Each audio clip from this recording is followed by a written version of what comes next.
Yeah! Yeah! Yeah! Ha! Lale! Yeah! Ha! Yeah! Lale! Oh! The camera crew stood frozen in the corner of the Hong Kong film studio. It was 1972 and something was terribly wrong. Bruce Lee, the world's greatest martial artist, lay motionless on the floor. His eyes were open, but he wasn't moving. The director shouted for help, but Bruce didn't respond. What happened in that studio would remain hidden for 5 decades. A secret so shocking that even Bruce's closest friends refused to speak about it.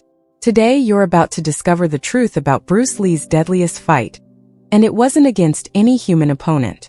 Before we dive into this incredible story, hit that subscribe button and ring the bell, so you won't miss more untold stories about legends who changed the world.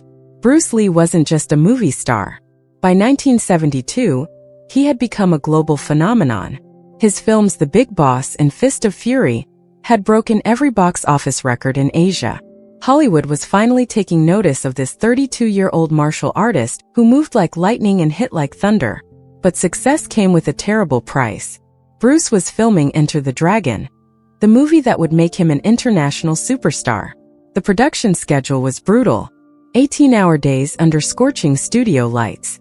Hundreds of fight scenes that required absolute perfection. Bruce insisted on doing every stunt himself, refusing to use doubles even for the most dangerous sequences. His friends noticed the changes.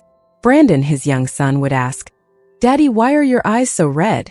Bruce's wife Linda watched her husband push his body beyond human limits. She saw him taking pills, lots of pills, pain relievers, muscle relaxants, prescription medications whose names she couldn't pronounce. "I'm fine," Bruce would tell her, flashing that famous smile. But Linda knew better. She'd been married to him for 8 years. She could see the exhaustion in his eyes, the way his hands trembled when he thought no one was looking. The truth was simple and devastating. Bruce Lee was fighting a war against his own body, and he was losing. May 10, 1973. The studio was stifling hot that day. Bruce had already filmed 12 takes of a particularly difficult fight scene. His shirt was soaked with sweat. His muscles ached from repetitive movements that would injure most professional athletes. Between takes, Bruce retreated to his dressing room. Nobody saw what happened next, but the evidence would later tell the story. He reached for a small brown bottle, Equagesic, a prescription painkiller. The instructions said 1 tablet. Bruce swallowed 2. His assistant knocked on the door. "Mr. Lee, they're ready for you." Bruce stood up too quickly. The room spun. He grabbed the edge of his makeup table, steadying himself. Colors seemed too bright. Sounds were muffled like his head was underwater. But he couldn't show weakness. Not now. Not when his dream of bringing martial arts to the world was so close to becoming reality. He walked back onto the set with that characteristic confidence that made him a legend. The cameras rolled. Bruce performed his moves with the precision of a master craftsman. Nobody suspected anything was wrong. Until he collapsed. The director Raymond Chow rushed to his side. Bruce's body was convulsing. Foam appeared at the corners of his mouth. His eyes rolled back, showing only whites. The crew stood paralyzed with horror. This was Bruce Lee, invincible, immortal Bruce Lee, and he was dying right in front of them. An ambulance screamed through Hong Kong's crowded streets. Doctors at Baptist Hospital worked frantically. Bruce's brain was swelling. Cerebral edema, they called it. His skull was becoming a prison for a brain that was expanding dangerously. Without immediate intervention, he would die within hours. They drilled a small hole in his skull to relieve the pressure. For 3 days, Bruce Lee balanced between life and death while the world held its breath. News leaked to the press. Headlines screamed about the martial arts legend fighting for his life. Fans gathered outside the hospital, praying for a miracle. Bruce survived. But the doctor's warnings were clear and terrifying. Your body is breaking down. The combination of extreme physical stress, dehydration, and medications is literally killing you. If you don't stop, the next collapse will be your last. Bruce listened. He nodded. He promised to slow down. He lied. 2 months later, Bruce was back at full intensity. Enter the Dragon needed to be finished. His dream couldn't wait. The world was finally ready to see what he'd been preparing his entire life to show them. How could he stop now?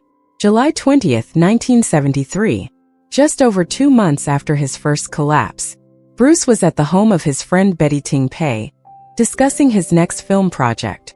He complained of a headache. Nothing serious, just the stress of constant work. Betty offered him a painkiller, the same medication that had nearly killed him before. Bruce took it without hesitation. An hour later, Betty tried to wake him for a dinner meeting. Bruce didn't respond. She shook him harder. Nothing. Panic set in.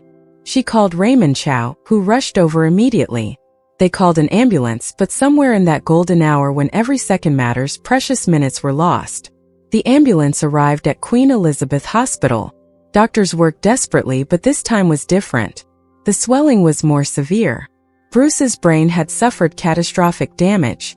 At 11:30 p.m. on July 20, 1973, Bruce Lee was pronounced dead. He was 32 years old. The world stopped. In Hong Kong, thousands poured into the streets, weeping openly.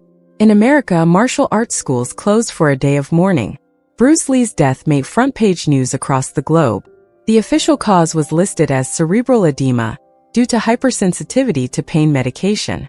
But the real story, the one that would remain hidden for 50 years, was far more complex. Linda Lee found her husband's personal journal 3 weeks after the funeral. The entries from his final months revealed a man who knew he was in trouble but couldn't stop pushing. Bruce had written about the constant pain, the dependence on medications, the knowledge that his body was breaking down. One entry, dated just a week before his death, read, "I am not afraid of dying. I am afraid of not living fully. Every moment must count. Every movement must have purpose. If I must burn bright and fast, then let me illuminate the world before I go." The journal also revealed something Bruce's closest friends had suspected but never confirmed. He was taking a cocktail of medications. Pain relievers, muscle relaxants, cortisone for inflammation. Some prescribed by doctors, others obtained through less official channels. His body had become dependent on these chemicals just to function through 18-hour workdays. Dr. Harold Cartman, a cardiologist who later studied Bruce's medical records, made a startling discovery. Bruce's body fat percentage had dropped to an incredibly dangerous 4% in his final months. For comparison, professional athletes maintain around 8 to 10%.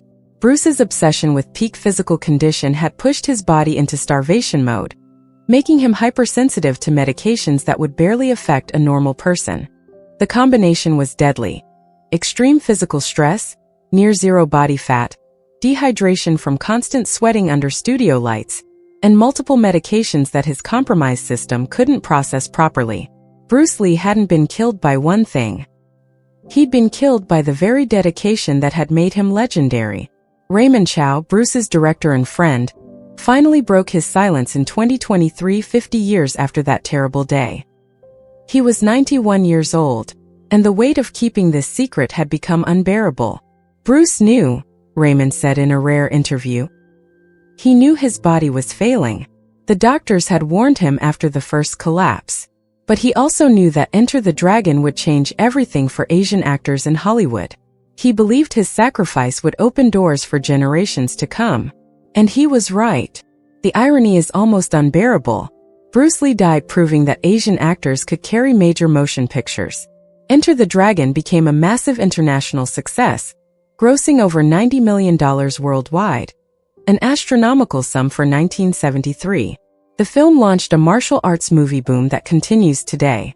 Without Bruce's sacrifice, there might be no Jackie Chan, no Jet Li, no modern action cinema as we know it. But at what cost? Linda Lee, who never remarried and spent her life preserving Bruce's legacy, shared her own revelation in her memoirs. Bruce used to say, "I fear not the man who has practiced 10,000 kicks once, but I fear the man who has practiced one kick 10,000 times."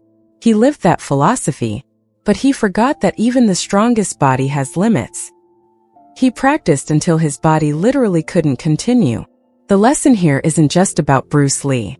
It's about all of us who push too hard, who ignore warning signs, who believe that willpower alone can overcome physical limitations. Bruce Lee was superhuman in his abilities, but he wasn't immortal. His death reminds us that there's no glory in destroying ourselves for our dreams. Today, Bruce's children Brandon and Shannon carry on his legacy with a different message. Shannon Lee, CEO of the Bruce Lee Foundation, speaks openly about her father's final struggle. "My father's death taught me that true strength includes knowing when to rest. That wisdom means listening to your body, not just commanding it. He gave everything for his art, but I wish he'd known that taking care of himself wasn't weakness. It was another form of strength." Brandon Lee, who tragically died young himself in a filming accident, once said before his death, "My father taught me to be fearless. But he also taught me, through his death, that being fearless doesn't mean being reckless with the gift of life." The secret that was hidden for 50 years wasn't about conspiracy or mystery. It was about a man who loved his art so much that he couldn't hear his body's desperate pleas to slow down. It was about a dreamer who knew he was dying but chose to complete his mission anyway. It was about the price of legend. Bruce Lee changed the world. His philosophy, his films, his martial arts innovations continue to inspire millions. But the greatest lesson he left behind wasn't in any movie or quote. It was in his final battle, the one he lost because he didn't know when to surrender. Closing words. As we remember Bruce Lee, let's honor him not just for his incredible achievements, but for the cautionary tale his death represents. Success means nothing if we destroy ourselves achieving it. Dreams are worth pursuing, but not at the cost of our lives. If this story moved you, if it taught you something about the balance between ambition and self-care, show your support by subscribing to our channel and hitting that like button. Share this story with someone who needs to hear it. Someone who's pushing too hard, burning too bright. Your comment could be the reminder someone needs to slow down before it's too late. Drop a comment below. What's your biggest takeaway from Bruce Lee's story? How do you balance ambition with taking care of yourself? The legend lives on, but the lesson is clear. True strength includes knowing when to rest. That's Bruce Lee's final gift to the world.